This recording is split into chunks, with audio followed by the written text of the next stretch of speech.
What's up guys, it's Rogue2 here and welcome back to yet another amazing video on the channel. For today I got you a variant of a deck profile that I had on the channel a while ago. It is Mutants but with the Ghoti archetype, and I think that these two engines really do complement themselves quite well, and I'm very excited to show you the ratios I am deep playing. If you guys are new around here, make sure you do hit that subscribe button. I promise you it is free, so subscribe please.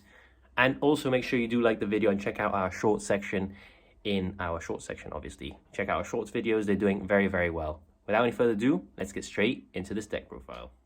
So let's get straight into this deck profile. With the mutants, we got the triple of the Mutant M05 and the stepsister in the Mutant ST45.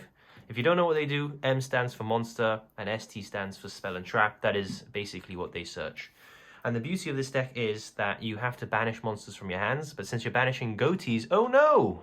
Anyways, you get to combo regardless, and there's not really much of a cost in bringing out the big guys.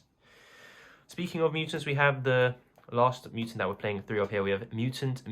It's basically the same as these guys, but not as good, because it actually uses the material from the deck, which in most scenarios is actually better, but in this version where you want to be banishing Ghotis from your hand, it's not that good.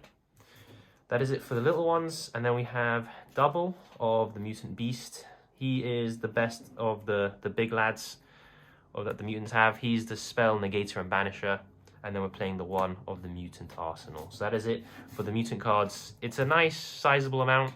Remember that it is a mutant deck, and we are playing the small Ghoti package, so we do want to be seeing our mutants regardless. Moving on to the Ghotis, we have triple of the Paces. I think this one's the best one just because it can normal it, banish it off its effect, and then special something from your hand. We have double of the Schiff. This is your main card that you're going to be sending to the graveyard off the Lifeless Leafish. We have the one Zep Ruby of the Ghoti, and we have the triple of the Lifeless Leafish. That's the entire Ghoti package. And if you don't know what the Ghotis do, whenever they are banished, they basically come back from the banish pile and then are all formula synchrons.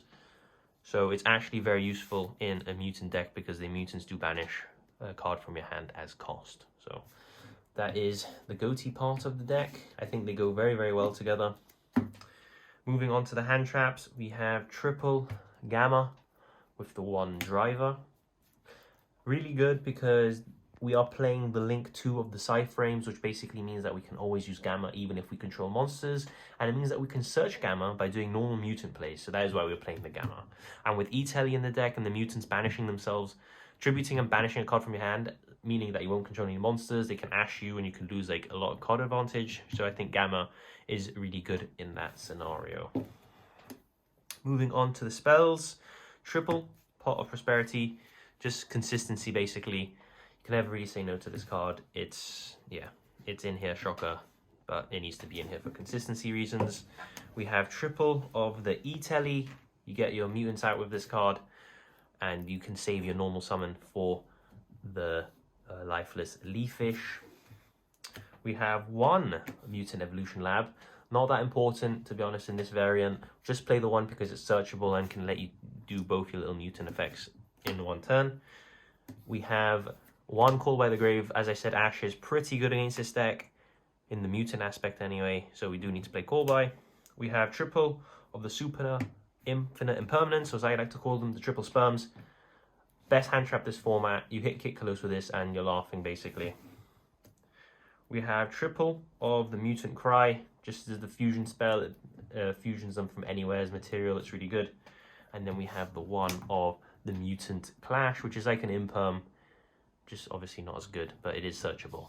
And that's it for the main deck. It is 40 cards. We will now be going to the extra deck.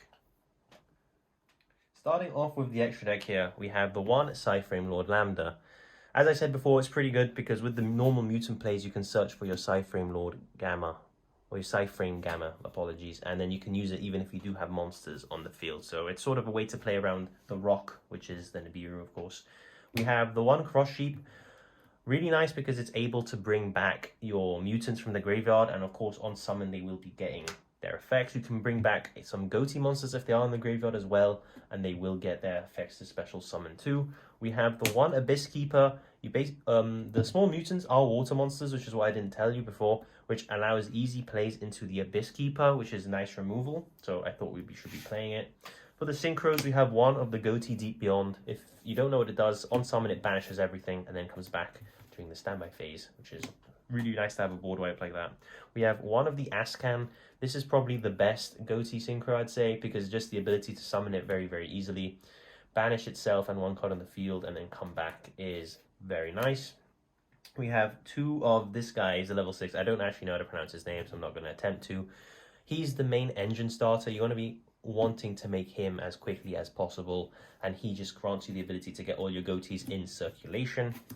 We have the one of the Cheng Ying. This guy's an IDP basically every single turn. When a card is banished, you can banish one from the field and the graveyard, and he's a water as well. We have the one Crystal Wing Synchro Dragon. Sort of easy to make off the level 6 with a level 2 tuner. And then you can get a monster negate every single turn. We have the one Dragite, which is your spell and trap negator, because you'll always have a water monster usually in the graveyard. We have the one Cypher Lord Omega. We are playing the Gamma package, so this basically gets, you know, the extra punish on the opponent in a way, and it's just a good card in general. And we are playing the two of the Mutant Synthesis and the one of the Mutant Ultimaeus, which rounds off the Mutant package. That's right. So that is the end of the deck profile, guys. I hope you guys did enjoy my take on Myutant Ghoti. If you guys have played the deck before, please do leave your deck list in the comments down below. I always appreciate when you guys do that, and it shows people as well different variations to my version. So I'm Rogue here, and I hope I see you all in the next video. It's time! Let's go!